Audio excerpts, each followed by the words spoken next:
салом ва дуруди бепоён ба кулли ҳамватанон, ба мардуми форсзабон. албатта ки ба чашми худам дута нишонаҳои охири замон меган ҳамура дидам. чизе ки шинида будам гуфтам ки нишонаҳои охири замон ина ҳамёан ба чашми худам дуташа дидам.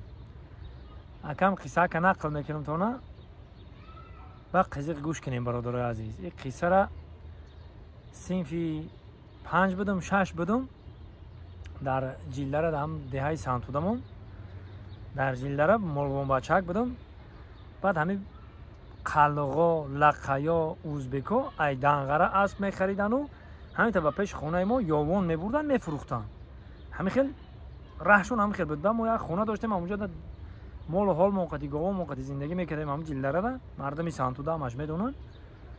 баъд ҳамун қалғо меомаданд хеле чӣ хел бигӯм уҷа ҳами хеле буд ки хеле ма биём ё ки хеле гап нест ҳам мебурда салангар мекард меомад ҳамунҷода мезад хова ҳами хел будакда тарафҳои мода ҳами хел буд ҳамун давру замонда. баъд ҳамун як ба фикрам ки лаққай буд ё қалқ буд ҳами хеле будакда номуш ҷайсам буд.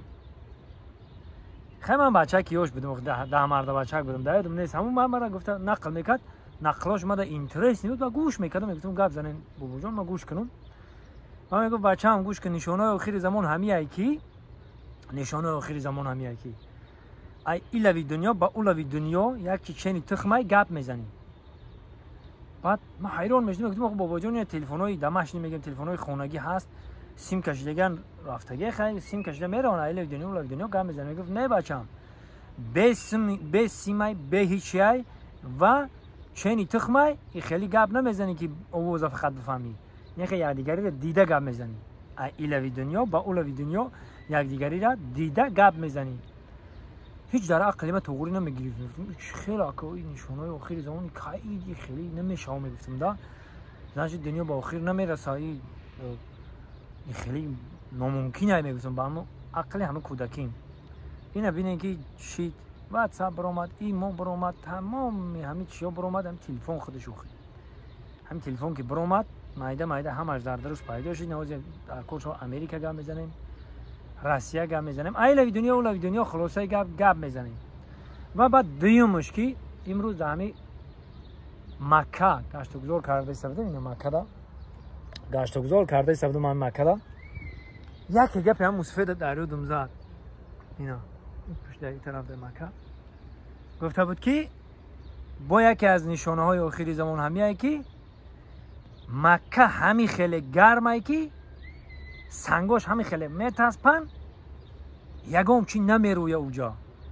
дар ҳамин танои сангош айҷавре ҳами афтов задананд сиёҳ шидагиан саб сиёҳ шидагиан сангош ягон чи намерӯя. нишонаҳои охири замон ҳамияе ки пайғамбармон ишора карда ки будай муҳаммад саллаллоҳу алайҳи васалам ки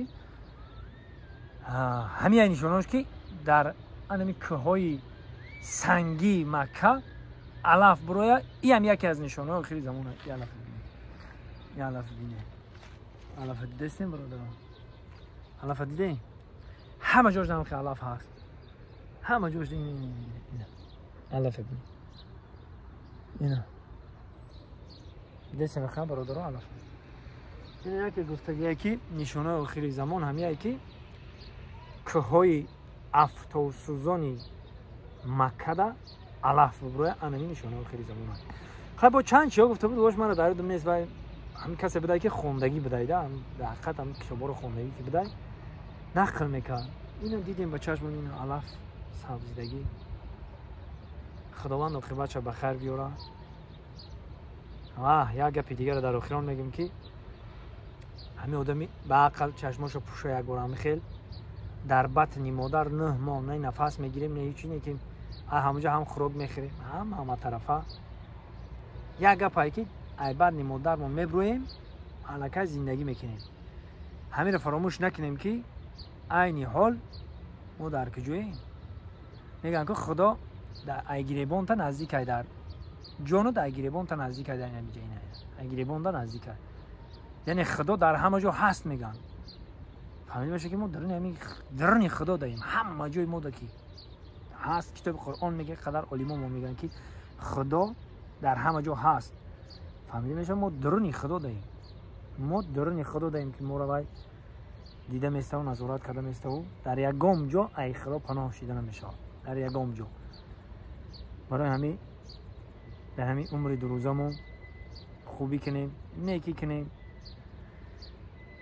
دستی هم دیگه رو بگیریم و چشمون دیگه چی ما چشمون رو پوشیده میکنیم 40 ساله ایم خیال میکنیم که ولی من نه بعد مادرم به دنیا اومدم هیچ چی رو ندیدم که ملکه 40 ساله ایم.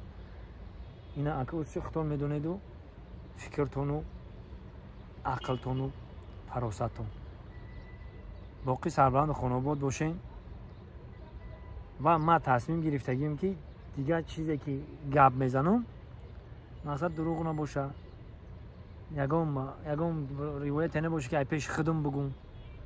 میفهمم که چیزی را ببینم انیق کنم دقیق کنم بعد همه رو برم مقصد در روی اکران گپ زنم. این با فکرم که دو نقل دو چیزی گفتم ایلوی دنیا با اولوی دنیا گپ میزنی بسیار شیندگی و این علفها این گپ هم شیندگی هستی. من فقط چی را نشان دادم علف نشان دادم. اینه در حقیقت رویدگی هم علف کجایش که بریم شمال گشته است. این شمال گشته است علف و حاضر شخصی که زمانی پیش قاقی بوده که باران نمیباریده که تماما حاضر باران بسیار میباره حاضر سالخینه اینمی حاضر ای بهار خمون خوشرای گفت که بهار خمون سالخینه ما عرق نکردیم گشتیم نمیجودا که هم میبریم زیارت هم میریم تماشا هم میریم. خواستم که ببینم خیلی زنده و سربلند باشد خدا نگهبانی همه ما و شما مردم مسلمان مردم فارس زبان خدا نگهبان. من خواستم که همون سوالایی که در اینستاگرام نوشتین و در تیک توک نوشتین و در فیسبوک نوشتین و در یوتیوب نوشتین اگه چه خیلی کردین شما رفتین و مقصد ایراسیا بتونیم مدرسه ایم چه خیلی بریم این همینجا در هم یوتیوب دارن هم تیک توک دارن هم اینستاگرام دارن شرکتی محسنون حج عمره سنتر محسنون های اینا بدونین معلوماتی پر هست همش اد ایدو اینا ببینید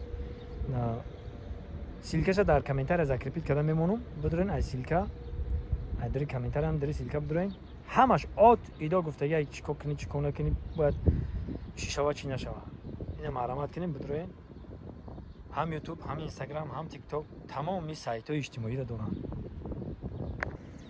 اینا در آخر خواستم با نشون بدم اینا سبزی را ببین چه سبزی دیگه علفا اینا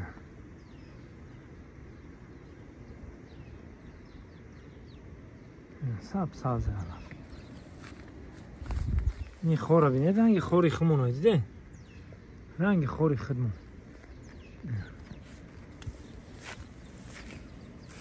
این ملخو پریده است یعنی بخار باشه ملخو رو دیده است